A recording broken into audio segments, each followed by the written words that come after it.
Good morning, students. This is your lecturer D. Rajasekhar, Department of Botany, Katta Ramakoteswara Government Degree College, Addanki, Bapatla District. Students of second semester, this is meant for you. Actually, you are going to write your second semester examinations, and you have two papers of botany in this semester. One of them is Origin of Life and Diversity of Microbes.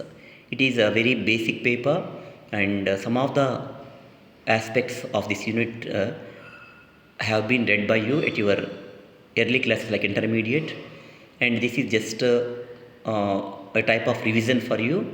And all the 5 units contain very important aspects of microorganisms and their role in different aspects of our life. This video will help you out what should be studied, especially before 1 week of your actual examinations, so that though you have read the whole syllabus, if you concentrate upon the important aspects, you will make a quick revision and you can face your examinations so happily and fearless. That is the very objective of this video. Let the video get started. Unit 1 of your paper is Origin of Life. Origin of life జీవం పుట్టుక అనేటువంటి యొక్క యూనిట్లో భాగంగా మీకు 3 SA క్వశ్చన్లు, ఒక 6 5 marks questions ఇంపార్టెంట్గా భావించవచ్చు. ఈ చదువుకునేటువంటి సందర్భంగా మీరు ఈ యొక్క ఆరిజిన్ ఆఫ్ లైఫ్ జీవం పుట్టుక అనే వ్యాసాన్ని మీరు బాగా అభ్యసించాల్సి ఉంటుంది. ఈ ఆరిజిన్ ఆఫ్ లైఫ్ అనేటువంటి వ్యాసాన్ని మీరు ఫస్ట్ సెమిస్టర్లో ఉన్నప్పుడు కూడా మీరు అప్లైడ్ బయాలజీలో మీరు చదివి ఉంటారు. మరొకసారి దాన్ని రివిజన్ చేసుకుంటే కనుక మీకు చాలా బాగా ఉపయోగపడుతుంది అనమాట. అంటే జీవం ఎలా పుట్టి ఉండొచ్చు, వివిధ రకాల సిద్ధాంతాలు, తర్వాత ప్రోబయాండ్స్, ఈబయాండ్స్, ఇవన్నీ కూడా మీరు చర్చించాల్సి ఉంటుందన్నమాట. చాలా ఇంపార్టెంట్ క్వశ్చన్. ఒకవేళ అది కానీ మిస్ అయితే కనుక వైరస్ సంబంధించినటువంటి 2 అంశాలు కూడా, అంటే ఒకటేమో transmission of viruses and control measures, virus యొక్క వ్యాప్తి ఒక మొక్క నుంచి మరొక మొక్కకు, వాటిని ఏ రకంగా నియంత్రించాలనే విషయాలు మీరు చర్చించుకుంటారన్నమాట. చాలా ఈజీ క్వశ్చన్. 10 ట్రాన్స్మిషన్ మోడ్స్ చదువుకొని అట్లీస్ట్ ఆ 10 ట్రాన్స్మిషన్ మోడ్స్ని ఎలా మీరు కంట్రోల్ చేస్తారనేటువంటివి చక్కగా ప్లాన్ ప్రకారం రాసుకుంటే కనుక మీకు ఫుల్ మార్క్స్ వచ్చే అవకాశం ఉంది. డయాగ్రామ్స్ అనేటువంటివి ఇక్కడ అవసరం లేదు.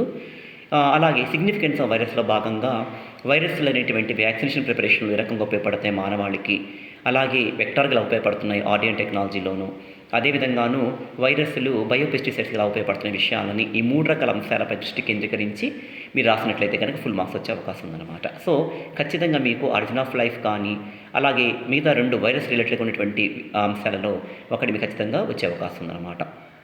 ఇక 5 మార్క్స్కి వస్తే ఈ యొక్క యూనిట్ 1లో అన్ని 5 మార్క్స్ చాలా చాలా ఇంపార్టెంట్. మీకు పాస్టర్ ప్రయోగాలు కావచ్చు, 5 కింగ్డమ్ సిస్టమ్ ఆఫ్ క్లాసిఫికేషన్, దాన్ని ఇంకో రకంగా విట్టేకర్ క్లాసిఫికేషన్ అంటారు. 5 రకాలైనటువంటి కింగ్డమ్స్ గురించి మీరు వర్ణించాల్సి ఉంటుంది. అలాగే అబయోజెనసిస్ థియరీ అనేటువంటి ఒక సిద్ధాంతము, కోచ్ పాస్టులేట్స్ అనేటువంటి ఒక ఇంపార్టెంట్ 5 మార్క్స్ క్వశ్చన్ ఉంది. అలాగే టొబాకో మొజాయిక్ వైరస్ యొక్క స్ట్రక్చరు, అలాగే జెమినీ వైరస్ కూడా. టీఎం ఇంటర్మీడియట్ స్థాయి చదువుకున్న అంశం కాబట్టి ఎక్కువగా ఇక్కడ జెమినీ వైరస్ గురించి ఇచ్చేటువంటి అవకాశం ఉంది. డయాగ్రామ్ వేసి ఒక ఇంపార్టెంట్ 5-6 స్టేట్మెంట్స్ రాయగలిగినట్లయితే కనుక మీకు ఫుల్ మార్క్స్ వచ్చే అవకాశం ఉందన్నమాట. అలాగే ప్రయాణులు అంటే ఏంటి, వైరాయిడ్లు అంటే అర్థం ఏంటి, అలాగే విరుజాయిడ్స్ అనేటువంటివి 3 కలిపి 5 మార్క్స్ ఇచ్చే అవకాశం ఉంది. లేకపోతే ఒక అంశాన్ని 5 మార్క్స్ రాయటువంటి అవకాశం కూడా ఉందన్నమాట. సో ఇక్కడ 6 ప్రశ్నలలో కనీసం మీకు 5 మార్క్స్ వచ్చినగా వచ్చే అవకాశం ఉంటుందన్నమాట. సో ఈ యొక్క అధ్యాయం మీకు బాగా చదివితే కనుక మీకు ఖచ్చితంగా 30 మార్కులు ఈ అధ్యాయం సాధించేటువంటి అవకాశం ఉందన్నమాట. కొన్ని యూనివర్సిటీస్లో 50% చాయిస్ మీకు ఉంది కాబట్టి మీరు యూనిట్ వైజ్గా ఇంటర్నల్ చాయిస్ని పాటించకుండా any 5 questions from essays, any 5 marks from given 10 5 marks అనేటువంటిది ఒక కొన్ని యూనివర్సిటీలు ప్రాతిపదిక ఉంది కాబట్టి అలాంటి నేపథ్యంలో మీరు ఒక యూనిట్ నుంచి బాగా చదువుకుంటే 30 మార్క్స్ సాధించవచ్చు. ఒక ఇంటర్నల్ చాయిస్తో ఉన్నటువంటి విధానంలో అయితే కనుక మీకు ఖచ్చితంగా ఒక 15 మార్క్స్ ఈ యొక్క అధ్యాయం నుంచి సాధించిన వాళ్ళు అవుతారన్నమాట. ఇక 2వ అధ్యాయము ప్రత్యేక బ్యాక్టీరియా, స్పెషల్ బ్యాక్టీరియా కింద చదువుతాము. ఇందులో భాగంగా ప్రత్యేక బ్యాక్టీరియాలలో కన్నా కూడాను స్పైరులినా వర్ధనం ఎలా చేస్తాం, స్పైరులిన్ అంటే అర్థం ఏంటి, దాని స్ట్రక్చర్ ఏమిటి, దాని లక్షణాలు ఏమిటి, డయాగ్రామ్ చక్కగా డయాగ్రామ్ వేయాలి. వివిధ రకాల స్టెప్స్ ఉన్నాయి కదా స్పైరులిన్ వర్ధనం చేసేటువంటి స్టెప్స్, అవి చక్కగా రాయాల్సి ఉంటుందన్నమాట. అది కాకపోతే ఇక మిగతా 6 రకాల స్పెషల్ బ్యాక్టీరియాల్లో ఎక్కువ సమాచారం మనకి సైనోబ్యాక్టీరియా లేక బ్లూ గ్రీన్ ఆల్గేలో ఉంది కాబట్టి దాన్ని ఎస్సేగా written essay on the general characters of cyanobacteria అనేటువంటి అవకాశం ఉందన్నమాట. ఈ 2 చాలా ఇంపార్టెంట్. స్పైరులినా వర్ధనం చాలా చాలా ఇంపార్టెంట్ భావించవచ్చు. ఇక మిగతా బ్యాక్టీరియాలు 5 రకాలు కూడా మీరు 5 మార్క్స్‌లో చదువుకుంటే ఇన్ కేస్ 2 బ్యాక్టీరియాలు కలిపి ఎస్సే ఇచ్చినప్పటికిని కూడా మీరు ఆ 2 కలిపి రాసినా కూడా ఎస్సే ఈజీగా కవర్ చేసుకోవచ్చు. ఏంటి 5 మార్క్స్ క్వెషన్ అన్నప్పుడు ఆర్కీ బ్యాక్టీరియా, ఇంకో రకంగా ఎస్ట్రిమోఫైల్స్ అంటాము, మైకోప్లాస్మా, మరి వాల్లెస్ బ్యాక్టీరియా అంటాము, అలాగే యాక్టినోమైసిడీస్ ఫంగై లైక్ బ్యాక్టీరియా అంటాము, క్లమీడియే ఒక వైరస్ లాంటి బ్యాక్టీరియా అని పిలుస్తుంటాం, అలాగే పైటోప్లాస్మా, మైకోప్లాస్మా లాంటి మరొక బ్యాక్టీరియా అన్నమాట. ఈ 5 రకాల స్పెషల్ బ్యాక్టీరియా గురించి బ్రీఫ్గా ఇంపార్టెంట్ ఆస్పెక్ట్స్ చదువుకుంటే కనుక మీకు ఎస్ఏగా కానీ 5 మార్క్స్ ఎలా ఇచ్చినప్పటికీ రాయగలుగుతారు. ఇక యూనిట్ 3 అనేది నిజ బ్యాక్టీరియా, యూ బ్యాక్టీరియా అనే అంశము ఇంటర్మీడియట్లో మీరు ఫుల్ ఫ్లెడ్జెడ్గా ఒక కంప్లీట్ యూనిట్ చదువుకున్నారు కాబట్టి సేమ్ అదే రిపిటేషన్ ఇక్కడ అంతమించి ఇక్కడికి ఎక్కువగా ఏమీ మనం రాయక్కర్లేదు. బ్యాక్టీరియా సెల్ స్ట్రక్చర్ లేక ప్రోకార్డి సెల్ స్ట్రక్చర్ అంటాడు. ఎక్కువ అనిపించినట్లయితే కనుక సెల్ వాల్ బయట ఉండే కణాంగాలు లేక సెల్ వాల్ లోపల ఉండే కణాంగాలు, organelles outside the cell wall of bacteria or organelles inside the wall of bacteria అని విడగొట్టించే అవకాశం ఉంది. డయాగ్రామ్ బాగా ప్రాక్టీస్ చేయండి, లేబులింగ్ చేయండి, చక్కగా 1 ఆఫ్టర్ 1 ప్రతి ఆర్గనెల్ని వర్ణించుకుంటా రండి. ఇక జీన్ ట్రాన్స్ఫర్ మెకానిజమ్స్ కూడా చాలా ఇంపార్టెంట్. జన్యు బదిలీ యాంత్రికాలు చాలామంది దీన్ని లైంగికోత్పత్తిగా భావిస్తారు, కానీ లైంగికోత్పత్తి అనకూడదు దీన్ని. ఎందుకంటే ఒక బ్యాక్టీరియా నుంచి మరో బ్యాక్టీరియాకు జన్యు బదిలీ జరిగే అనేటువంటి ప్రక్రియలు మాట 3 ఉంటాయి: ట్రాన్స్ఫర్మేషను, ట్రాన్స్లక్షను, కాంజుగేషను. వీటిని వరుసగా జన్యు పరివర్తనము, జన్యు వహనము, సంయుగ్మం అంటూ ఉంటాము. ఈ 3 అంశాల గురించి మీరు చక్కగా సైంటిస్టులు ఏ సంవత్సరంలో ఆవిష్కరించబడింది ఈ ప్రక్రియ, తర్వాత ఎలా జరుగుతుంది, మాధ్యమం ఏంటనే విషయాల్ని చక్కగా మీరు ఆకలింపజేసుకొని రాయగలిగితే కనుక ఫుల్ మార్క్స్ తెచ్చుకునే అవకాశం ఉంది. ఇక బ్యాక్టీరియా యొక్క ఎకనమిక్ ఇంపార్టెన్స్ అగ్రికల్చరల్గా, మెడికల్ ఫీల్డ్లో కానీ ఇండస్ట్రియల్గా వీడికి ఉపయోగాలని ఒక 5 చొప్పున చదువుకున్న 15 పాయింట్స్ చదువుకున్నా కూడా చక్కగా వాటిని వర్ణిస్తూ మీరు రాయవచ్చు. ఈ 3 క్వశ్చన్ చదువుకుంటే ఖచ్చితంగా 2 దిగే అవకాశం ఉంది. ఏదైనా మీకు బాగా వచ్చిన క్వశ్చన్ని అటెంప్ట్ చేయవచ్చు. ఇక 5 మార్క్స్ వచ్చినట్టుకల్లా కూడా బ్యాక్టీరియా పోషణ విధానాలు, బ్యాక్టీరియా న్యూట్రిషన్, ఫోటోహెటోట్రోప్స్, కీమోటోట్రోప్స్ అండ్ కీమోహెటోట్రోప్స్. 4కి నాకు ఎగ్జాంపుల్స్, వాటి డెఫినేషన్స్, ఫోటో అంటే ఏంటి, ఆటో అంటే ఏంటి, కీమో అంటే ఏంటి, అలాగే హెట్రో అంటే అర్థం ఏంటి, ఈ 4 అంశాలని మీరు నేర్చుకోవాల్సి ఉంటుందన్నమాట. ఇక బ్యాక్టీరియాలో కామన్ మోడ్ ఆఫ్ రిప్రొడక్షన్ అని కానీ లేక బైనరీ ఫిషన్ కానీ ఇచ్చినప్పుడు ద్విధా విచ్చితి గురించి ఈజీగా మీరు నేర్చుకోవాల్సిన అంశం ఇది. చక్కగా డయాగ్రామ్స్ వేసేసి ప్రాసెస్ వర్ణించండి. ఎండోస్పోర్ ఫార్మేషన్ అనేది ఎప్పుడైనా అడిగేటువంటి అవకాశం ఉంది, అది కూడా చదివి పెట్టుకుంటే మంచిది మీకు. ఇక then unit 4 soil microbes and interactions. ఈ యూనిట్ చాలా చిన్న యూనిట్. దీనిలో ప్రధానంగా నేర్చుకుని 10 మార్క్స్ క్వశ్చన్స్ ఉంటాయి మనకి జనరల్గా. ఒకటేమో సూక్ష్మజీవుల మధ్య ఉన్నటువంటి ఆ యొక్క పరస్పర చర్యలు, 6 రకాలైన సంబంధాలు, 2 పాజిటివ్ రిలేషన్స్, 4 నెగిటివ్ రిలేషన్స్ కనిపిస్తూ ఉంటాయి. ఈ 6 రకాల అంశాలు ఎగ్జాంపుల్స్, ప్లాంట్ రిలేటెడ్ కొన్ని ఎగ్జాంపుల్స్ నేర్చుకుంటే మంచి మార్క్స్ వచ్చే అవకాశం ఉందన్నమాట. ఇక role of micro organisms in soil fertility, భూమి సారం పెంచడంలో సూక్ష్మజీవుల పాత్ర.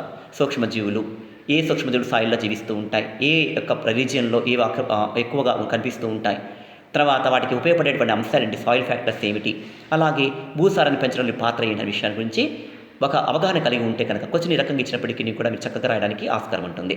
ఇక 5 మార్క్స్ వచ్చినట్టుకల్లా రైజోస్పియర్, ఫిల్లోస్పియర్, స్పెర్మోస్పియర్ అంటే వేళ్లపై ఉండే సూక్ష్మజీవులు, పత్రాలపై ఉండే సూక్ష్మజీవులు, అలాగే విత్తనాలపై ఉండే సూక్ష్మజీవులు గురించినటువంటి భావనలు మీరు నేర్చుకోవాల్సినటువంటి ఆవశ్యకత ఉందన్నమాట. అలాగే చివరి యూనిట్ మైక్రోబ్స్ ఇన్ అగ్రికల్చర్. ఇది కూడా చాలా చిన్న యూనిట్. దీనిలో 2 ఎస్ఏ మనం ఎక్కువగా నేర్చుకోవాల్సి ఉంటుంది. మొదటిది 4 రకాల బ్యాక్టీరియాలు మీకు ఉన్నాయి: రైజోబియం కానీ, అజోస్పైరిల్లం, మెజరోబ్యాక్టీరియా అండ్ ఫెనోబ్యాక్టీరియా. ఈ 4 రకాల బ్యాక్టీరియా ఒక బ్యాక్టీరియా గురించి ఎక్కువగా హైలైట్ చేస్తూ దాని యొక్క మాస్ ప్రొడక్షన్ గురించి, నేను ఎలా ఉపయోగించుకోవాలి మొక్కలకు అన్నటువంటి విషయం గురించి, ఉపయోగాలు నిరుపయోగాల గురించి రాయమని అడుగుతూ ఉంటాడు. అలా కాకుండా జనరల్గా ఒక కామన్ ప్రాసెస్ అనేటువంటిది అన్నిటికీ కామన్ ఉంది కాబట్టి ఆ స్టెప్స్ నేర్చుకొని ఆ 4 బ్యాక్టీరియా మధ్య వైవిధ్యాన్ని జస్ట్ వాటికి స్ట్రక్చర్ని చదువుకుంటే కనుక క్వశ్చన్ ఏ రకంగా అయినప్పటికీ కూడాను కామన్ మోడ్ ఆఫ్ కల్టివేషన్ కాబట్టి ఆ బ్యాక్టీరియా యొక్క అంశాన్ని మనము తెలియపరుస్తూ ఈ కామన్ స్టెప్స్ రాసినట్లయితే కనుక ఫుల్ మార్క్స్ వచ్చే అవకాశం ఉంది. 4 క్వశ్చన్లుగా నేర్చుకోవడం బదులుగా తెలివిగా మీరు ఒక క్వశ్చన్గా దాన్ని చదువుకోవచ్చు. ఇక మైక్రోబియల్ బయోపెస్టిసైడ్స్, ఎలాగో మీరు వైరల్ బయోపెస్టిసైడ్స్ చదువున్నారు కాబట్టి అదనంగా బ్యాక్టీరియా బయోపెస్టిసైడ్స్ అలాగే ఫంగై బయోపెస్టిసైడ్స్ చదువుకుంటే కనుక మీరు ఈజీగా దీని గురించి రాయవచ్చు. దీని ముందుగా బయోపెస్టిసైడ్స్ అంటే అర్థం ఏంటి, కెమికల్ పెస్టిసైడ్స్, న్యాచురల్ పెస్టిసైడ్స్ అంటే ఏంటి, వాటి వల్ల ప్రయోజనాలు ఏంటి, నిష్ప్రయోజనాలు ఏమిటి, బయోపెస్టిసైడ్స్ ఎందుకు వాడాలి, ఏ రకమైన జీవులు వాడబడతాయి, ఈ అన్ని అంశాల గురించి ప్రాథమిక అవగాహన మీరు కలిగి ఉండాలన్నమాట. ఇక 5 మార్క్స్ వస్తే 2 అంశాలు కనిపిస్తూ ఉంటే ఫ్రాంకియా అనే ఒక అంశము, అది ఒక యాక్టినోమైసిడిస్ బ్యాక్టీరియా, స్పెషల్ బ్యాక్టీరియా అన్నమాట. ఇది నాన్ లెగ్యూమ్ ప్లాంట్స్లో సహజీవనం చేస్తూ నత్రజని అమ్మోనియాగా మార్చేటువంటి ఒక యాక్టోమైసిస్ బ్యాక్టీరియా అనమాట. ఇక వ్యామ్ ఫంగై వెసిక్యులర్ అల్బస్యులర్ మైకోరైజా ఎండోమైకోరైజా ఒక రకం అనమాట ఇది. వ్యామ్ అంటే ఏమిటి, ఇది ఏఎంగా ఎలా మార్చబడింది, మీరు ప్రయోజనాలు ఏమిటి విషయాలు మీరు నేర్చుకోవాల్సి ఉంటుందన్నమాట. సో లాస్ట్ 2 యూనిట్లు కూడాను చాలా చిన్నవి, 2 ఎస్సే క్వశ్చన్, 2 5 మార్క్స్ క్వశ్చన్ కలిగి ఉన్నాయి కాబట్టి ఈ 2 యూనిట్స్ బాగా త్వరగా నేర్చుకుంటే తక్కువ సిలబస్ కాబట్టి మీరు ఈజీగా 60 మార్క్స్ తెచ్చుకునే అవకాశం మీకు ఉంటుందన్నమాట. సో కాబట్టి నేను ఎప్పుడు ఏం చెప్తానంటే కనుక better you always study the whole syllabus without considering important questions from each unit.